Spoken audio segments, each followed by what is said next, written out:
To avoid being hunted down, he had no choice but to hide inside the women's bathroom. Just as he was about to climb out through the window, he realized it had already been welded shut. In a panic, he ripped off the towel rack and smashed the mirror. Then he stuck a shard of the mirror onto the rack and carefully held it outside the door to check the situation. Seeing that the hunters weren't watching behind them, George immediately ran up the stairs. Then he started shouting loudly, "I saw him! I saw Ben Richards! He's heading downstairs!" Using that distraction, he made it to the rooftop. But outside, a large group of hunters had arrived in armored vehicles, surrounding the entire place so tightly that there was no way out. To get back the backpack in his apartment, George threw a cable down along the wall. Then he pressed his feet against the wall and slowly slid down. After finally reaching the window of his own room, he realized the window couldn't be opened from the outside, so he could only take off his bath towel, wrap it around his fist, and smash the glass. The sound of breaking glass immediately caught the hunter's attention. George raced against time to get dressed, then grabbed his supplies and grenades. Just as the hunters opened fire, George jumped out the window and grabbed onto the cable outside. Connor, the leader of the hunters,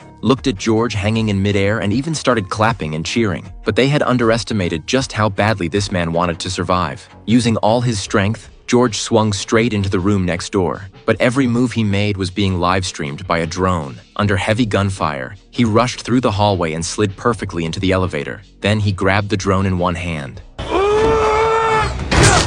Stop filming me! Seeing that Connor had already caught up, George threw a grenade straight at him, but it was a delayed grenade. Back at you.